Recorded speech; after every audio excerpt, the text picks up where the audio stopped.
사람마다 평생 입 밖으로 꺼내놓지 못하고 혼자만의 비밀로 간직해두었던 그런 이야기들이 있죠. 저도 그렇고 여러분들도 아마 그럴 겁니다.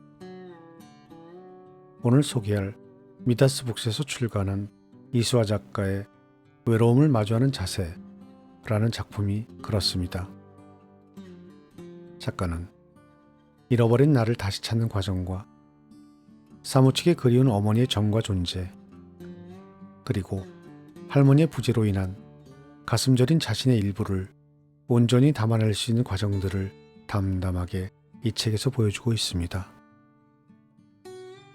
더욱 자신의 일부와 고민, 아픔들을 찾아 고백하듯이 여러분들도 오늘 이 시간 자신을 한번 되돌아보는 시간을 가졌으면 합니다.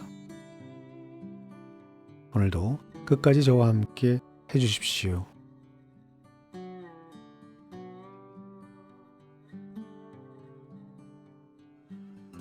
내가 초등학생이던 90년대에는 워킹맘이라는 단어가 없던 시절이었다. 어린 나의 눈에는 일하는 어머니가 평범해 보이지 않았다. 그저 어머니가 회사에 나가는 게 싫었다. 학교를 마치고 집으로 가면 할머니가 기다리고 있었지만 다른 친구들처럼 어머니가 곁에 있어 주었으면 했다. 어머니는 몸살이 나야지만 쉴 수 있었다. 어린 내가 할 수 있었던 건 어머니의 곁을 기웃거리는 일이었다. 방에서 신음이 새어나오면 이마에 손을 얹어보고 수건에 물을 적셔서 어머니의 얼굴을 닦아주었다. 물이 어머니의 뺨을 타고 흘러내리면 옷깃으로 닦아내었다. 마, 이제 괜찮아? 어머니는 눈을 감은 채 아무 말이 없으셨다. 그저 거친 숨소리만이 귓가에 맴돌 뿐이었다. 헬스케진 어머니의 얼굴은 다 낫지 않은 듯 보였지만 창백한 얼굴을 짙은 화장으로 가리고 가게로 향하셨다. 어머니는 늘 바빴고 가쁜 숨을 몰아쉬며 사느라 다정하지 못했다. 사춘기에 접어들 무렵이었다. 아무리 바빠도 그렇지 자식에게 무관심하고 냉랭한 어머니를 이해할 수가 없었다. 내가 왜 엄마의 빈자리를 스스로 채워야 하는데?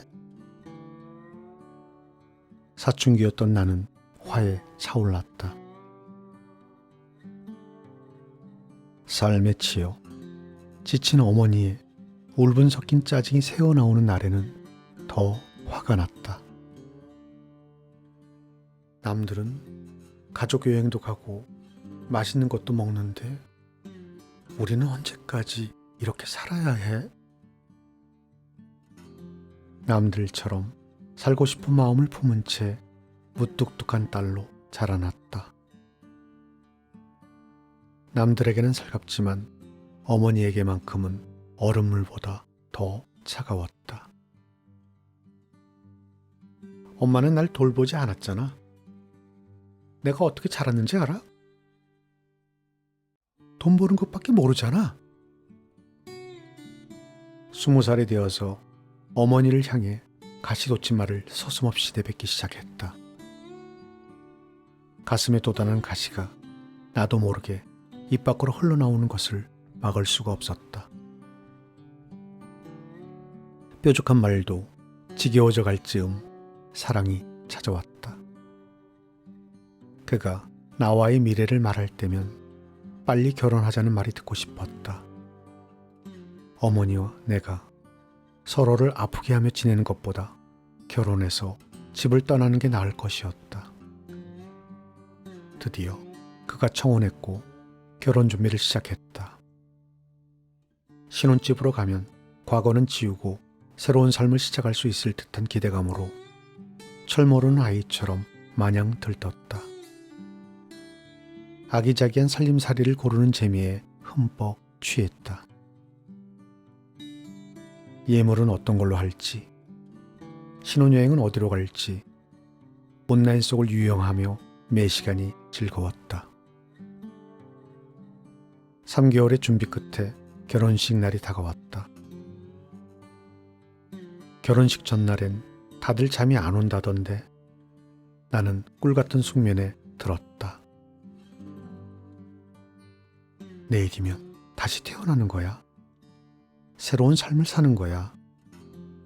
빨리 내일이 왔으면 좋겠다 하고 생각하며 이불을 덮었다.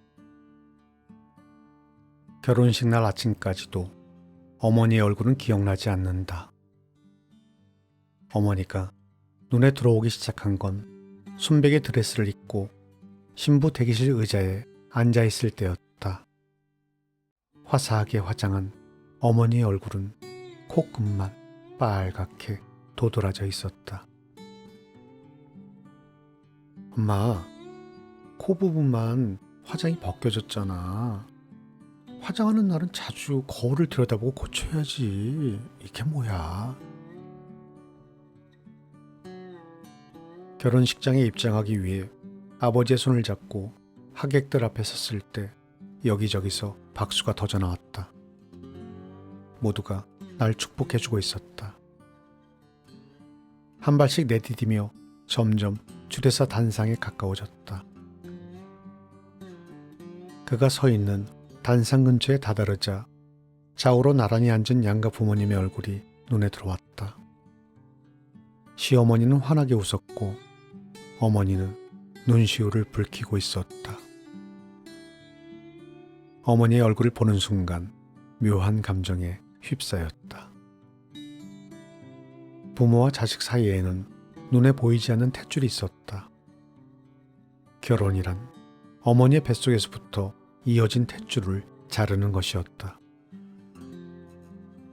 말하지 않아도 느낌으로 전해진 그 무엇이 가슴을 파고들어 두 뺨을 타고 하염없이 흘러내렸다. 소중한 걸 잊어버린 듯한 기분이었다. 주례사가 끝나고 양가 부모님들께 인사를 드렸다. 시어머니는 애달는 목소리로 말씀하셨다. 기쁜 날 와 이리 우노. 내가 다 눈물 날라 한다. 울다 지친다이가. 너한테 잘할 기다. 그만해라 이제. 응? 10대에는 사랑받지 못했다고 생각했다.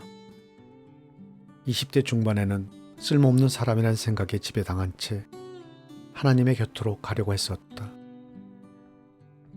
하나님께서 한 번 더 기회를 주셨을 때 병상에서 눈을 떴다. 어머니에게 나 같은 건 있으나 마나라고 생각해 왔는데 결혼식 날이 돼서야 오해였다는 걸 알아차렸다. 패백을 드리고 식사 후 공항으로 향하기 전 어머니는 흰색 봉투 하나를 내 손에 쥐어주었다. 그 속에는 돈과 편지가 들어있었다.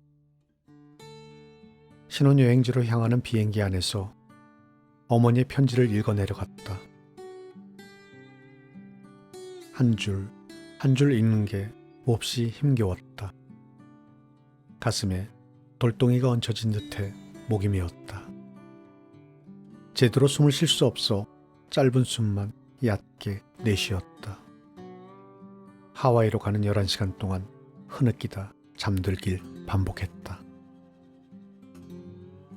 혹시 무슨 일 있으세요? 어디 불편하신가요? 2명의 승무원이 오가며 쉴 새 없이 나를 주시했다. 말할 기운이 없어서 고개를 가로저었다. 불편하신 곳 있으시면 꼭 말씀해 주세요. 편지에는 어머니의 사랑이 고스란히 담겨 있었다. 날 사랑하는 마음이 거기에 있던 것이었다. 그간 살아온 삶을 부정하고 싶었다. 남편이 된 그는 말없이 지친 나의 손을 꼭 잡아주었다. 먹고 사는 게 힘겨웠던 어머니, 외갓집 기둥인 어머니. 며칠간 잠 한숨 자지 못한 채 일하다 서울에서 인천까지 자식들 보러 새벽녘 어둠을 달려올 수 있었던 건 자식을 향한 사랑이었기에 가능한 일이었다. 입학식, 졸업식, 운동회, 학부모 상담에 오지 못해 늘 죄인으로 살아온 어머니의 그늘을 헤아리지 못했다. 언젠가 먹방 유튜버 사이에서 물레동 이가 철제소에 있는 식당을 찍는 게 유행이었다. 최근 좋아하게 된 그림책 작가님의 작업실도 그곳에 있다. 먹방 유튜버와 그림책 작가님은 약속이나 한 듯 영상 속에서 같은 말을 했다. 예전엔 철제소가 많아 어둡고 무서운 곳이었어요. 어둡고 무서운 곳이란 말이 강목같이 느껴졌다. 꽃 같은 20대부터 60대인 지금은 그곳은 여전히 어머님의 삶의 터전이다. 기계 돌아가는 소리가 고막을 찌르고 기름 냄새로 몸이 절여질 것만 같은 그곳에 어머니의 청춘이 있고 우리 남매의 어린 시절이 있고 외갓집에 밥줄이 있다. 힘 닿을 때까지 계속 일하고 싶다는 어머니. 몇 년 전까지만 해도 노년기에 접어든 어머니에게 젊은 사람도 견디기 힘들어하는 공장일이 무리라며 말렸었다. 그러다 어머니를 위하는 마음을 떠올렸다. 자식이 장성했다고 해도 부모의 삶을 좌지우지할 수는 없다. 사람 간에 지켜야 할 도리는 서로의 의사를 존중해주는 것이다. 부모, 자식 사이도 마찬가지이다. 어머니가 마음 편히 오래 일할 수 있도록 나는 아이들의 엄마로, 언니와 동생은 사회인으로 각자 충실한 삶을 살아가고 있다. 멀리 있어도 함께한 시간이 적어도 어머니는 늘 같은 자리에 계셨다. 한자리에서 가족의 평안을 떠받치고 있던 건 어머니의 사랑이었다. 어머니는 나의 기둥이자 버팀목이다. 이제는 제가 당신의 기둥이 되겠습니다. 강풍이 불어와도 쓰러지지 않도록 당신의 삶을 떠받들겠습니다. 그렇게 당신을 사랑하겠습니다. 사랑을 주고받는 건 여러 갈래의 방식이 있다. 사랑한다고 말하고 곁을 지키는 것만이 사랑은 아니다. 사랑은 밤낮 없이 일해온 어머니의 책임감에도 존재한다. 이렇듯 또 다른 이름의 사랑이 있는 것이다. 사랑받지 못하다고 느끼는 건 사랑받고 있음을 알지 못해서이다. 주위에 다른 형태의 사랑이 존재하지 않는지 세심히 살펴보아야 한다.